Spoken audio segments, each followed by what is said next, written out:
ಕಮಲ್ ಹಾಸನ್ ಅವರು ಈ ರೀತಿ ಕನ್ನಡ ತಮಿಳಿನಿಂದ ಹುಟ್ಟಿದ್ದು ಅಂತ ಹೇಳಿಕೆ ಕೊಟ್ಟಾಗ ಶಿವರಾಜ್ ಕುಮಾರ್ ಅದಕ್ಕೆ ರಿಯಾಕ್ಟ್ ಮಾಡಬಹುದಿತ್ತು. ಆ ಸ್ಟೇಜ್ ಅಲ್ಲೂ ರಿಯಾಕ್ಟ್ ಮಾಡಬಹುದಿತ್ತು, ಕೊನೆಗೂ ರಿಯಾಕ್ಟ್ ಮಾಡಬಹುದಿತ್ತು. ಅಣ್ಣವರಿದ್ರೆ ಸಹಜ ಕೂಡಲೇ ಎದ್ಮಂತ ಹೇಳೋರು, ಇದನ್ನ ಯಾಕಯ್ಯ ಮಾತಾಡ್ತೀರಿ, ನಿಮ್ ಸಿನಿಮಾ ಪ್ರಮೋಷನ್ ನೀವು ನೋಡ್ಕೊಳ್ಳಿ ಅಂತ ಹೇಳೋರು. ಖಂಡಿತ ಕಮಲ್ ಹಾಸನ್ ಭಾಷಾ ತಜ್ಞರಲ್ಲ ಅನ್ನೋದು ಎಲ್ಲರಿಗೂ ಗೊತ್ತಿರೋ. ರಚಿತಾ ರಾಮ್ ಅಂತ ಕಲಾವಿದೆ ಹೇಳದ್ನಲ್ಲ ಗಟ್ಟಿಯಾಗಿ, ಇಷ್ಟು ಗಟ್ಟಿಯಾಗಿ ಯಾಕೆ ಬೇರೆಯವ್ರಿಗೆ ಮಾತಾಡಕ್ ಆಗ್ತಾ ಇಲ್ಲ? ಬೆಂಗಳೂರಿನಲ್ಲಿ ತಮಿಳುನಾಡಿನವರೇ ಜಾಸ್ತಿ ಇರೋದು, ತಮಿಳ್ರೇ ಜಾಸ್ತಿ ಇರೋದು. ಹೀಗಾಗಿ ಅದನ್ನು ಕೇಂದ್ರಾಡಳಿತ ಪ್ರದೇಶ ಮಾಡಬೇಕು. ಸ್ವಾಮಿ MGR ಅವರೇ, ನೀವು ತಮಿಳುನಾಡಿನ ಮುಖ್ಯಮಂತ್ರಿಗಳು, ನಿಮ್ಮ ರಾಜ್ಯನ ನೀವು ನೋಡ್ಕೊಳ್ಳಿ. ನಮಸ್ಕಾರ ವೀಕ್ಷಕರೇ, ಹೊಸದಿಗಂತ ಡಿಜಿಟಲ್ ಚಾನೆಲ್ಗೆ ಸ್ವಾಗತ. ಪ್ರಬುದ್ಧ ನಟ ಕಮಲ್ ಹಾಸನ್ ಅವರು ಕನ್ನಡದ ಬಗ್ಗೆ ಅಪ್ರಬುದ್ಧ ಹೇಳಿಕೆಯನ್ನ ಕೊಟ್ಟಿರೋದು ನಿಮ್ಮೆಲ್ರಿಗೂ ಗೊತ್ತೇ ಇದೆ.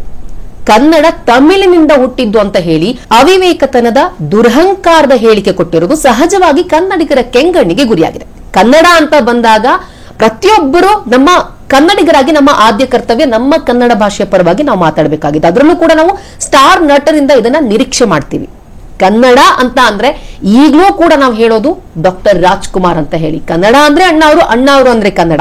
ಅವರು ಕನ್ನಡ ಪರ, ಅವರ ಕನ್ನಡ ಮಾತುಗಳನ್ನ ಕೇಳೋದೇ ಚಂದ. ಕನ್ನಡ ಪರ ಹೋರಾಟಗಳಲ್ಲಿ ಅವರು ಭಾಗವಹಿಸಿದ್ದನ್ನು ನಾವು ಗೋಕಾಕ್ ಚಳುವಳಿ ಒಂದನೇ ಉದಾಹರಣೆಯನ್ನಾಗಿ ಕೊಡಬಹುದು.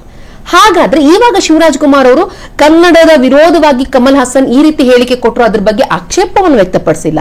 ಆದ್ರೆ ಡಾಕ್ಟರ್ ರಾಜ್ಕುಮಾರ್ ಅವರು ಅವರಿದ್ದಾಗ ಅವರ ಜೀವಿತಾವಧಿಯಲ್ಲಿ ಕನ್ನಡದ ಪರ ಯಾವ ರೀತಿ ಮಾತನಾಡಿದ್ರು, ಕನ್ನಡದ ಬಗ್ಗೆ ಯಾವ ರೀತಿ ನಿಲುವನ್ನ ವ್ಯಕ್ತಪಡಿಸಿದ್ರು, ಇದರ ಬಗ್ಗೆ ಮಾತನಾಡೋದಕ್ಕೆ ನಮ್ಮ ಜೊತೆಗೆ ಹಿರಿಯ ಪತ್ರಕರ್ತರಾದ NS ಶ್ರೀಧರ್ ಮೂರ್ತಿ ಅವರಿದ್ದಾರೆ.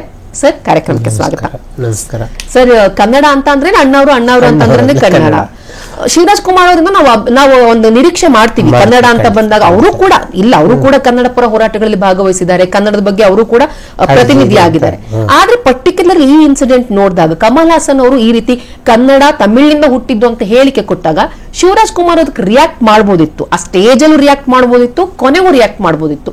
ಏನು ಮಾಡಿಲ್ಲ. ಇದ್ರ ಬಗ್ಗೆ ಹಾಗೆ ಡಾಕ್ಟರ್ ರಾಜ್ಕುಮಾರ್ ಅವರು ಯಾವ ರೀತಿ ಕನ್ನಡದ ಬಗ್ಗೆ ಸ್ಪಷ್ಟವಾದ ನಿಲುವನ್ನು ಹೊಂದಿದ್ದಾರೆ. ಘಟನೆ ಆದ ಕೂಡಲೇ ನನಗಿದು ನೆನಪಾಯ್ತು. ಅಣ್ಣವರಿದ್ರೆ ಸಹಜ ಕೂಡಲೇ ಎದ್ಮಂತ ಹೇಳೋರು, ಇದನ್ನ ಯಾಕಯ್ಯ ಮಾತಾಡ್ತೀರಿ, ನಿಮ್ ಸಿನಿಮಾ ಪ್ರಮೋಷನ್ ನೀವು ನೋಡ್ಕೊಳ್ಳಿ ಅಂತ ಹೇಳೋರು. ಖಂಡಿತ ಅಣ್ಣಾಗಿ ಇದಕ್ಕೆ ನಂಗೆ ನೆನಪಾಗೋ ಘಟನೆ ಏನು ಅಂತಂದ್ರೆ, ಇದು ಬಹಳ ಪ್ರಸಿದ್ಧವಾದ ಘಟನೆ ರಾಜ್ಕುಮಾರ್ ಅವ್ರ ಜೀವನದಲ್ಲಿ. ಮದ್ರಾಸ್ನಲ್ಲಿ ಒಂದು ಕಾರ್ಯಕ್ರಮ, MGR ಮತ್ತು ರಾಜ್ಕುಮಾರ್ ಬಹಳ ಸ್ನೇಹಿತರು. ಮತ್ತು MGR ರಾಜ್ಕುಮಾರ್ ಬಗ್ಗೆ ಅನೇಕ ಸಂದರ್ಭದಲ್ಲಿ ಬಹಳ ಮೆಚ್ಚುಗೆ ಮಾತನಾಡಿದ್ದಾರೆ. ರಾಜ್ಕುಮಾರ್ ಕೂಡ MGR ಬಗ್ಗೆ ಅಂತಹ ಮಾತುಗಳನ್ನು ಆಡಿದ್ದಾರೆ. ಒಂದು ತಮಿಳುನಾಡಿನ ಮುಖ್ಯಮಂತ್ರಿಗಳು MGR ಒಂದು ಕಾರ್ಯಕ್ರಮದ ವೇದಿಕೆಯಲ್ಲಿ ರಾಜ್ಕುಮಾರ್ ಕೂಡ ಇದ್ದಾರೆ ಸ್ಟೇಜ್ನಲ್ಲಿ. MGR ಮಾತಾಡ್ತಾ ಹೇಳ್ತಾರೆ, ಬೆಂಗಳೂರಿನಲ್ಲಿ ತಮಿಳುನಾಡಿನವರೇ ಜಾಸ್ತಿ ಇರೋದು, ತಮಿಳ್ರೇ ಜಾಸ್ತಿ ಇರೋದು. ಹೀಗಾಗಿ ಅದನ್ನು ಕೇಂದ್ರಾಡಳಿತ ಪ್ರದೇಶ ಮಾಡಬೇಕು. ಇದಕ್ಕೆ ನಮ್ಮ ರಾಜ್ಕುಮಾರ್ ಅವರು ಕೂಡ ಸಮ್ಮತಿ ಕೊಡ್ತಾರೆ ಅಂತ ನಾನು ಅನ್ಕೊಂಡಿದ್ದೀನಿ ಅಂತಾರೆ. ಎಲ್ಲ ತಮಿಳುನಾಡಿನವರೇ ಇದ್ದಿದ್ದಲ್ಲಿ ಎಲ್ಲರೂ ಜೋರಾಗಿ ಚಪ್ಪಾಳೆ ಹೊಡಿತಾರೆ. ನೋಡಿ, ಅಣ್ಣವರು ಡಿಪ್ಲೊಮೆಟಿಕ್ ಆಗಿ ಮಾತಾಡೋದಾದ್ರೆ ಇದಕ್ಕೇನೋ ತೇಲ್ಸೂತ್ರ ಹೇಳ್ಬೋದಾಗಿತ್ತು. ಅವ್ರು ಹಂಗೆ ಮಾಡಲ್ಲ. ಕನ್ನಡದಲ್ಲಲ್ಲ, ತಮಿಳ್ನಲ್ಲೇ ಮಾತಾಡ್ತಾರೆ. ಅಣ್ಣ ಮಾತಾಡ್ಬಿಟ್ಟು ಹೇಳ್ತಾರೆ, ಸ್ವಾಮಿ MGR ಅವರೇ, ನೀವು ತಮಿಳುನಾಡಿನ ಮುಖ್ಯಮಂತ್ರಿಗಳು, ನಿಮ್ಮ ರಾಜ್ಯನ ನೀವು ನೋಡ್ಕೊಳ್ಳಿ. ಬೇರೆ ರಾಜ್ಯದ ರಾಜಧಾನಿ ಬಗ್ಗೆ ನೀವ್ ಯಾಕೆ ಮಾತಾಡ್ತೀರಿ? ಅದನ್ನ ನೋಡಕ್ ಅಲ್ಲೊಂದು ಚುನಾಯಿತ ಸರ್ಕಾರ ಇದೆ, ಅದು ಅವ್ರು ಮಾಡ್ತಾರೆ ಅಂತ ಹೇಳಿ ಇದನ್ನ ಹೇಳೋದಕ್ಕೆ ತುಂಬಾ ಧೈರ್ಯ. ಹೌದು, ಅಲ್ಲಿ ಇರುವ ತಮಿಳ್ನವ್ರ ಎದುರಿಗೆ, MGR ಅವ್ರ ಎದುರಿಗೆ ಇತಿಹಾಸದಲ್ಲಿ ದಾಖಲಾಗಿರೋ ಘಟನೆ. ಇದಾದ್ಮೇಲೆ ರಾಜ್ಕುಮಾರ್ MGR ನೋಡೋ ಜಗಳ ಆಯ್ತಾ, ಮನಸ್ಸಪ್ಪ ಬೆಳೀತಾ, ಆ ಸ್ನೇಹ ಹಾಗೆ ಮುಂದುವರಿತಲ್ಲ.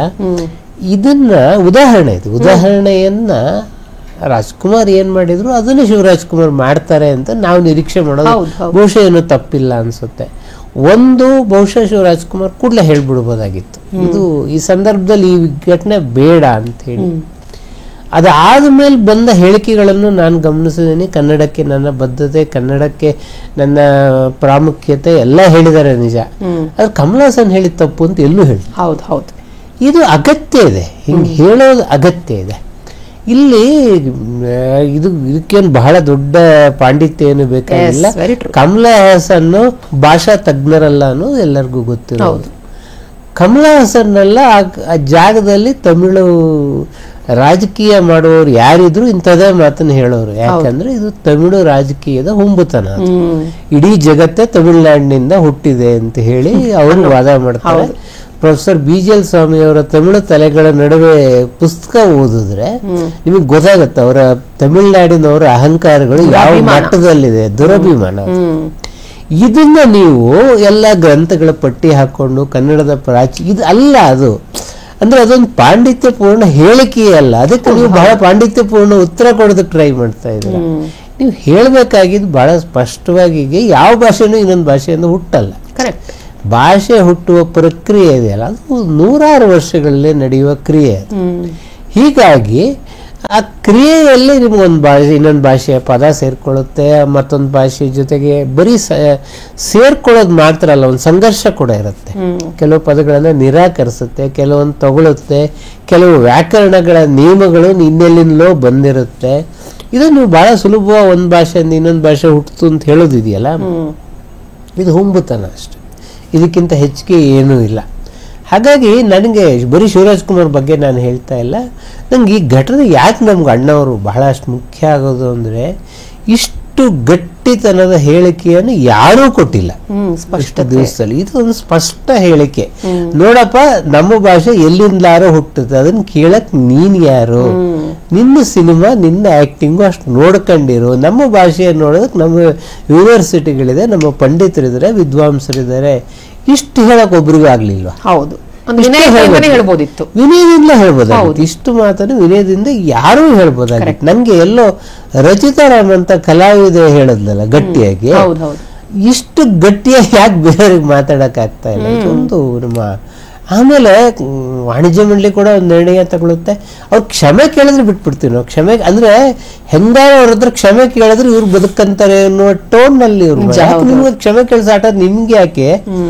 ಕ್ಷಮೆ ಕೇಳಿದ್ರೆ ನನ್ನ ಸಿನಿಮಾ ರಿಲೀಸ್ ಆಗಲ್ಲ, ಇಷ್ಟು ದೊಡ್ಡ ಪ್ರಮಾಣದಲ್ಲಿ ಲಾಸ್ ಆಗತ್ತೆ ಅನ್ನೋ ಭಯ ಅವ್ರಿಗಿರ್ಬೇಕು, ಇವ್ರಿಗಲ್ಲ. ಅವ್ರಿಗೆ ನನ್ನ ಸಿನಿಮಾ ರಿಲೀಸ್ ಆಗದೆ ಇದ್ರೆ ಪರವಾಗಿಲ್ಲ, ಕ್ಷಮೆ ಕೇಳಲ್ಲ ಅಂತ ದುರಹಂಕಾರದಲ್ಲ ಮನುಷ್ಯ ಮಾತಾಡ್ತಾನೆ ಅಂದ್ರೆ ನೀವ್ಯಾಕೆ ಕ್ಷಮೆ ಕೇಳ್ಸಕ್ ಇಷ್ಟು ಕಷ್ಟ ಪಡ್ತಾ ಇದ್ದೀರಾ? ನನಗೆ ಅರ್ಥ ಆಗ್ತಾ ಇಲ್ಲ. ಸೊ ಅದರಿಂದ ಬಹುಶಃ ಇದು ಈ ಪ್ರಸಂಗನ ಭಾಷಾಶಾಸ್ತ್ರಜ್ಞರು ಇದ್ದಾರೆ, ಅವ್ರು ಚರ್ಚೆ ಮಾಡ್ಕೊಳ್ತಾರೆ ಭಾಷೆಯ ಪ್ರಾಚೀನತೆ ಬಗ್ಗೆ, ಇದ್ರ ಬಗ್ಗೆ. ಆದ್ರೆ ಇದನ್ನ ನೀವು ಕನ್ನಡ ಚಿತ್ರರಂಗದ ಸ್ವಾಭಿಮಾನದ ಪ್ರಶ್ನೆಯಾಗಿ ತಗೋಬೇಕು. ಹೌದು, ತೆಲುಗು ತಮಿಳ್ನವ್ರಿಗಿರೋ ದುರಹಂಕಾರ ಏನು, ತಮಿಳ್ನಾಡಿನಲ್ಲಿರುವಷ್ಟೇ ದೊಡ್ಡ ಮಾರ್ಕೆಟ್ ಕರ್ನಾಟಕದಲ್ಲಿ ಅವ್ರಿಗೆ, ತೆಲುಗಿನಲ್ಲಿರುವಷ್ಟೇ ದೊಡ್ಡ ಮಾರ್ಕೆಟ್ ಕರ್ನಾಟಕದಲ್ಲಿದೆ. ಯಾವುದೋ ಅಲ್ಲ, ಅರ್ಜುನ್ ಸಿನಿಮಾ ಬಂದ್ರೆ ನಮ್ಮ ಶಿವರಾಜ್ ಕುಮಾರ್ಗಿಂತ ಜಾಸ್ತಿ ಥಿಯೇಟರ್ ಅಲ್ಲಿ ಬೆಂಗಳೂರಲ್ಲಿ ರಿಲೀಸ್ ಕರೆಕ್ಟ್. ಹೆಂಗೋ ಓಡುತ್ತೆ ಅನ್ನೋದು, ಹೆಂಗೋ ಓಡುತ್ತೆ. ಇದನ್ನ ನೀವು ತಪ್ಪಿಸ್ಬೇಕು. ಇದಕ್ಕೆ ಬಹಳ ದೊಡ್ಡ ಎಕ್ಸಾಂಪಲ್ ಏನು ಅಂದ್ರೆ, ರಾಜ್ಕುಮಾರ್ ಬಹಳ ಪೀಕಲ್ಲಿ ಇದ್ದಾಗ ಕೂಡ ಅವ್ರು ಬೇರೆ ಭಾಷೆ ಚಿತ್ರದಲ್ಲಿ ನಟಿಸ್ತಾರೆ. ಅವರು ಒಂದು ನಿರ್ಣಯ ನಾನು ತಮಿಳಲ್ಲಿ ಮಾಡ್ತೀನಿ ಅಂದ್ರೆ ಅವ್ರು ತಡೆಯೋರು ಯಾರು ಇಲ್ಲ.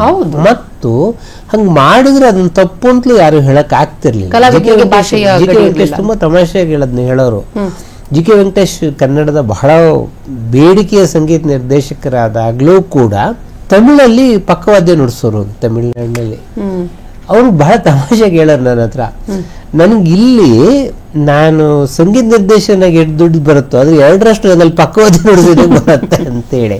ಅಂದ್ರೆ ನೀವು ಹಣಕಾಸು ವ್ಯವಹಾರವನ್ನೇ ತಗೊಂಡು ರಾಜ್ಕುಮಾರ್ ಮಾಡಿದ್ ಬಹಳ ಮೂರ್ತನದಿರ್ತಾರೆ. ಯಾಕಂದ್ರೆ ಅವ್ರು 2 ತಮಿಳು ಸಿನಿಮಾದಲ್ಲಿ ಮಾಡಿದ್ರೆ 10 ಕನ್ನಡ ಸಿನಿಮಾದಲ್ಲಿ ಮಾಡೋ ದುಡ್ಡು ಬಂದಿದೆ. ಆದ್ರೆ ಅವ್ರು ಹಂಗೆ ನಿಂತಿದ್ರಿಂದ ಇವತ್ತು ಕನ್ನಡ ಚಿತ್ರರಂಗ ಇದೆ. ಕರೆಕ್ಟ್. ರಾಜ್ಕುಮಾರ್ ಮೇಲೆ ನಿಮ್ಮ 60 ಇಡೀ ಕನ್ನಡ ಚಿತ್ರರಂಗ ನಿಂತಿದೆ ನಿಮ್ಗೆ. ಹೀಗಾಗಿ ನಂಗೆ ಈ ರಾಜ್ಕುಮಾರ್ ಮಾದರಿ ಇದೆಯಲ್ಲ, ಇದೆಲ್ಲೋ ಕಮಲ್ ಹಾಸನ್ ಪ್ರಸಂಗದಲ್ಲಿ ಕಳೆದು ಹೋಗಿದೆಯೇನೋ ಅಂತ ದೊಡ್ಡ ಆತಂಕ ಕಾಣಿಸುತ್ತೆ. ಸರ್, ಖಂಡಿತವಾಗ್ಲೂ ನೀವು ಹೇಳಿರೋ ಮಾತು ಅಣ್ಣವ್ರ ವಂಶದ ಕೂಡಿ ಮಾತಾಡ್ಬೋದಿತ್ತು, ಮಾತಾಡ್ಬೇಕಿತ್ತು. ಹೌದು, ಮಾತಾಡ್ಲೇಬೇಕಿತ್ತು. ಅದು ಅವರೊಂದು ಏನೋ ಒಂದು ಹೇಳಿಕೆ ಕೊಟ್ಟಿದ್ರೆ ಅದಕ್ಕೊಂದು ವ್ಯಾಲ್ಯೂ ಜಾಸ್ತಿ ಆಗ್ತಾ ಇತ್ತು. ಏನ್ ಮಾಡಕ್ ಆಗಲ್ಲ. ಅದು ನೀವ್ ಹೇಳ್ದಂಗೆ ಆ ಟೈಮಲ್ಲಿ ಹೇಳಿದ್ರೆ ಅದಕ್ಕೊಂದು ಇದು ಕೂಡ ನೀವು ಒಂದು ವಾರ ಬಿಟ್ಟು ಹೇಳಿದ್ರೆ ಅದು ಅಲ್ಲ. ಹೌದು, ನೀವು ಆ ಕ್ಷಣಕ್ಕೆ ಏನು ರಿಯಾಕ್ಟ್ ಕೊಡ್ತಿರೋ ಅದು ಬಹಳ ಮುಖ್ಯ. ಅದು ಹೌದು. Thank you sir, thank you so much. ಕನ್ನಡದ ಕರುನಾಡ ಚಕ್ರವರ್ತಿ ಶಿವರಾಜ್ ಕುಮಾರ್ ಸೇರಿದಂತೆ ಕನ್ನಡದ ಸ್ಟಾರ್ ನಟರು ಕೂಡ ಕಮಲ್ ಹಾಸನ್ ಅವರ ಹೇಳಿಕೆನ ಯಾರು ಕೂಡ ಅಷ್ಟೊಂದು ವಿರೋಧ ಮಾಡಲಿಲ್ಲ. ನೀವೆಲ್ಲರೂ ಕೂಡ ಸಿನಿಮಾಗಳಲ್ಲಿ ಡೈಲಾಗ್ ಮಾತ್ರ ಹೇಳೋದಲ್ಲ, ಕನ್ನಡ ಅಂತ ವಿಚಾರ ಅಂತ ಬಂದಾಗ ಯಾವುದೇ ಇರಲಿ, ನಿಮ್ಮ ವೈಯಕ್ತಿಕ ಸಂಬಂಧ ಬೇರೆ, ನಿಮ್ಮ ವೈಯಕ್ತಿಕ ಸಂಬಂಧವನ್ನು ಇಟ್ಕೊಳ್ಳೋದ್ರ ಜೊತೆಗೆ ನೀವು ಕನ್ನಡದ ರಾಯಭಾರಿಗಳು. ಈ ರೀತಿ ವಿಚಾರಗಳು ಬಂದಾಗ ಡಾಕ್ಟರ್ ರಾಜ್ಕುಮಾರ್ ಅವರು ಹೇಗೆ ಕನ್ನಡದ ಬಗ್ಗೆ ಸ್ಪಷ್ಟತೆ, ಒಂದು ಸ್ಪಷ್ಟ ದೃಢ ನಿರ್ಧಾರ, ನಿಲುವನ್ನ ಹೊಂದಿದ್ರು, ನಮ್ಮ ಸ್ಟಾರ್ ನಟರು ಕೂಡ ಅದೇ ರೀತಿ ನಿಲುವನ್ನ ಹೊಂದರೆ ಒಳ್ಳೆಯದು. ಈ ವಿಡಿಯೋ ಇಷ್ಟ ಆದಲ್ಲಿ ಲೈಕ್ ಮಾಡಿ, ಶೇರ್ ಮಾಡಿ, ಕಮೆಂಟ್ ಮಾಡಿ. ಹಾಗೆ ನೀವು ನಮ್ಮ ಹೊಸದಿಗಂತ ಡಿಜಿಟಲ್ ಚಾನೆಲ್ ನ ಸಬ್ಸ್ಕ್ರೈಬ್ ಮಾಡಿಲ್ಲ ಅಂದ್ರೆ ಈ ಕೂಡಲೇ ಸಬ್ಸ್ಕ್ರೈಬ್ ಮಾಡಿ.